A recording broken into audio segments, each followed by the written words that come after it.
किस्मत को कोसते कोसते मरना नहीं चाहते तो इसे सुनो। जीतने वाले कभी हार नहीं मानते और हार मानने वाले कभी जीत नहीं सकते।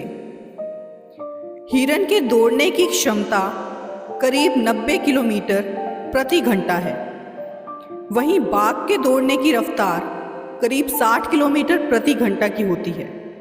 लेकिन फिर भी बाघ हर बार हिरन का शिकार कर लेता है। जानते हैं क्यों?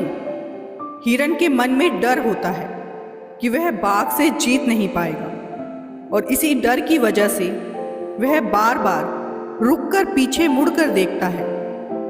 हिरन के मन का डर उसकी रफ्तार को कम कर देता है और बाघ उसका शिकार कर लेता है। मित्रों, मन का डर हमेशा हमें आगे बढ़ने से रोकता है।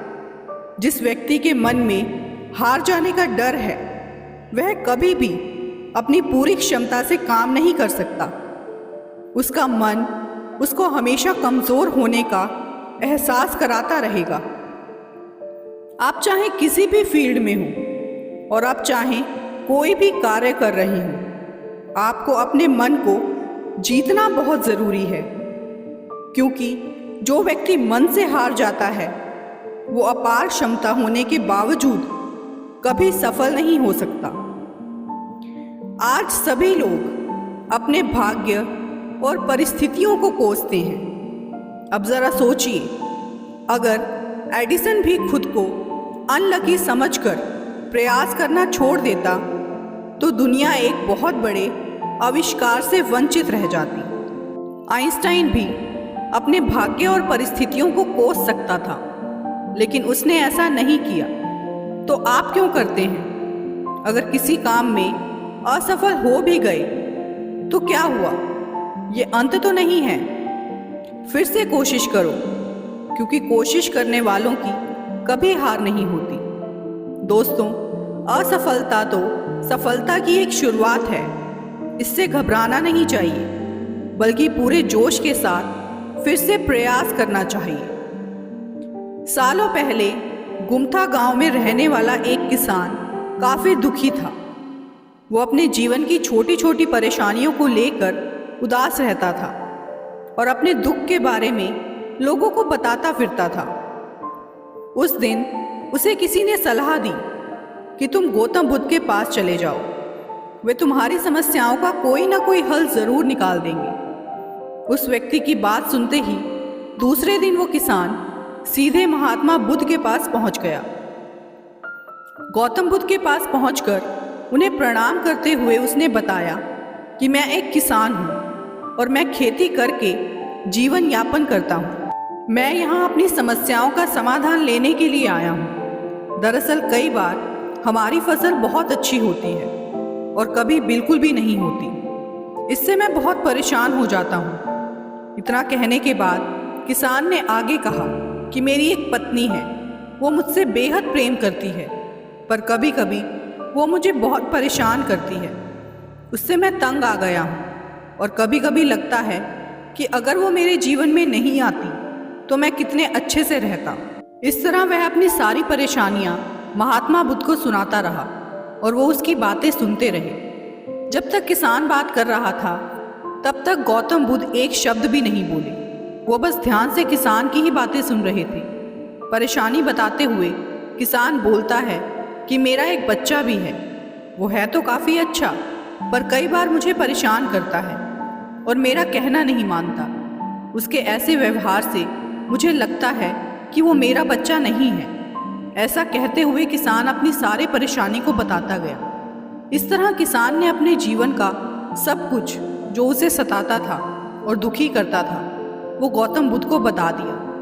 अब किसान के पास उन्हें बताने के लिए कुछ भी नहीं बचा और उसका मन काफ़ी हल्का हो गया। महात्मा बुद्ध से सब कुछ कहने के बाद वो उनसे अपने परेशानियों की समाधान की उम्मीद लगाए बैठा था। काफ़ी देर तक गौतम बुद्ध के जवाब का इंतज़ार करने के बाद बेसब्र होकर किसान ने ऊंची आवाज़ में महात्मा बुद्ध से पूछा, क्या आप मेरी समस्याओं को लेकर कुछ भी नहीं कहेंगे? तब गौतम बुद्ध बोले, मैं तुम्हारी किसी तरह से भी मदद नहीं कर सकता। किसान ने महात्मा बुद्ध से ऐसे जवाब की उम्मीद नहीं की थी। वो उनका जवाब सुनकर हैरान हो गया। उसे अपने कानों पर भरोसा नहीं हो रहा था। उसने भगवान बुद्ध से पूछा कि ये आप क्या बोल रहे हैं? क्या आप मेरी समस्याओं का समाधान नहीं कर सकते? मैंने सुना है कि आप सभी की समस्याओं का समाधान करते हैं, तो मेरी समस्याओं का क्यों नहीं करेंगे? महात्मा बुद्ध इस बात पर किसान से कहते हैं कि आपके जीवन में जितनी कठिनाइयां हैं उतनी हर किसी के जीवन में होती हैं और सबको अपनी छोटी समस्याएं भी बड़ी लगती हैं। आपके जीवन में कोई ऐसी समस्या नहीं है जो दूसरों को ना हो। हर व्यक्ति को अपने जीवन में सुख दुख का सामना करना पड़ता है। हम चाहे जितनी भी कोशिश कर लें, लेकिन हमारे जीवन में सुख और दुख दोनों आएंगे ही आएंगे।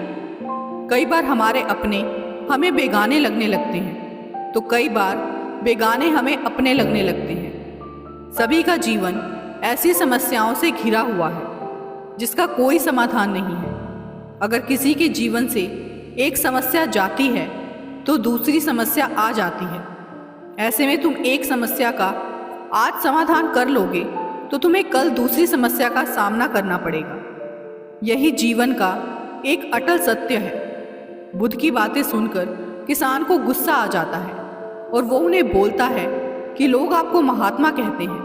मैंने लोगों से ये भी सुना है कि आप सबकी परेशानी दूर करते हैं, पर मेरी समस्या का निवारण करने के बजाय आप मुझे फिजूल की बातें बता रहे हैं। मैं आपके पास बहुत उम्मीद लेकर आया था, पर अब मुझे लग रहा है कि आपके पास मेरा आना व्यर्थ हुआ। मैंने जो भी आपके बारे में सुना था वो सब झूठ है। महात्मा बुद्ध को इतना कहकर किसान वहाँ से जाने लगता है। तभी उससे महात्मा बुद्ध कहते हैं कि तुमने जो समस्याएं बताई हैं उनका मैं समाधान नहीं कर सकता, पर मैं तुम्हारी दूसरी परेशानी का निवारण कर सकता हूँ। बुद्ध की बातें सुनकर किसान हैरान हो गया और बुद्ध से कहता है कि मैंने जो समस्या बताई उसके अलावा मुझे कोई और समस्या नहीं है, और है तो भी मुझे उसका ज्ञान क्यों नहीं है? बुद्ध उनसे कहते हैं कि आपकी समस्या यह है कि आप नहीं चाहते कि आपके जीवन में किसी तरह की समस्या हो। खुद को किसी तरह की समस्या ना हो, ये सोच रखना ही दूसरी समस्याओं का कारण बनता है।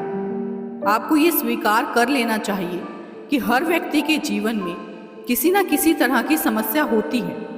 ये सोचना छोड़ दो कि आप इस दुनिया के सबसे दुखी इंसान हो। आपको अपने आसपास के लोगों को देखना चाहिए, क्योंकि बाकी लोग भी किसी न किसी चीज़ से परेशान और दुखी हैं। जीवन में सुख और दुख आकर ही रहेंगे, उन्हें कोई नहीं बदल सकता।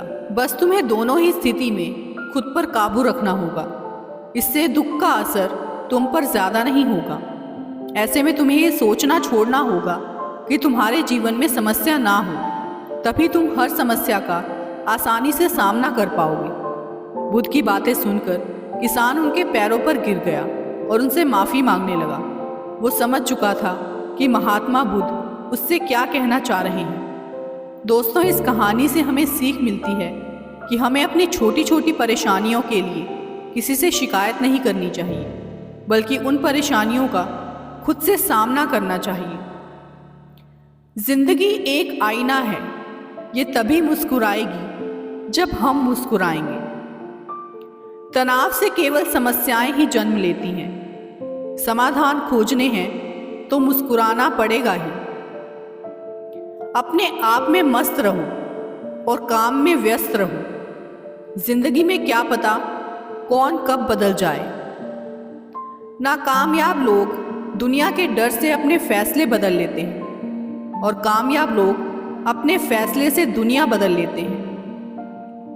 पेड़ चाहे कितना भी ऊंचा क्यों ना हो, उसमें फल तभी लगता है जब वो मिट्टी से जुड़ा होता है। छू ले आसमान, ज़मीं की तलाश ना कर। जी ले जिंदगी, खुशी की तलाश ना कर।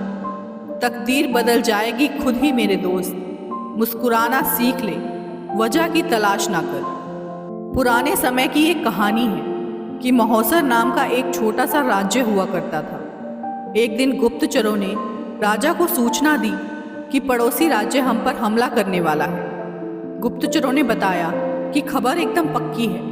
सिर्फ 3 दिनों के भीतर पड़ोसी राज्य अपनी विशाल सेना के साथ हम पर हमला कर देगा और उनकी बड़ी सेना के आगे हमारा टिक पाना बेहद कठिन है। राजा बेहद चिंतित हो गया। उसने तुरंत सभा बुलाई और सभी लोगों से सलाह मांगी कि अब हम लोगों का मरना तय है। अगर किसी व्यक्ति के पास कोई सुझाव है तो वह अपना सुझाव हमारे साथ साझा कर सकता है। राजा के चतुर मंत्री ने कहा, राजन, अब जब जान पर बन ही आई है तो इसका एकमात्र उपाय है कि हमें आज ही पड़ोसी राज्य पर हमला कर देना चाहिए। राजा बोला, मंत्री जी, हमारी सेना बहुत छोटी है, हम उनका मुकाबला कैसे कर पाएंगे? मंत्री बोला, राजन, पड़ोसी राज्य की अभी युद्ध की तैयारी नहीं है। अभी उन पर हमला कर दिया तो वह संभल नहीं पाएंगे और हमारे जीतने की कुछ तो उम्मीद बनेगी। ऐसे भी अगर हमने हमला नहीं किया तो हमारा विनाश तो तय ही है, क्योंकि कुछ दिनों में पड़ोसी राज्य हम पर हमला करने ही वाला है। राजा को बात जच गई। उसने तुरंत अपनी सेना को तैयार होने का आदेश दिया और राज्य के नागरिक भी सेना के साथ जुड़कर युद्ध करने चले गए। पड़ोसी राज्य में जाने से पहले एक सेना को विशाल नदी के ऊपर बना एक पुल पार करना था। जैसे ही सेना पुल पार करके पड़ोसी राज्य में घुसी तो राजा ने उस पुल को आग लगवा दी और सेना को बोल दिया कि अब हमारे पास वापस जाने का कोई रास्ता नहीं है। या तो हमें विजय प्राप्त करनी है या फिर यहीं मरकर प्राण त्याग देने हैं। सभी सैनिक अपनी पूरी क्षमता के साथ लड़े और पड़ोसी राज्य की बड़ी सेना को भी मात दे दी। दोस्तों, जैसे राजा ने अपनी सेना की असफलता के सभी रास्ते बंद कर दिए थे, ठीक वैसे ही आपको भी अपनी असफलता के सभी रास्ते बंद करने होंगे। आपने स्वयं महसूस किया होगा कि जब इंसान के सभी रास्ते बंद हो जाते हैं तभी वह सबसे ज़्यादा मेहनत करता है और सफलता हासिल करता है। अपनी सफलता के लिए खुद को झोंक दीजिए।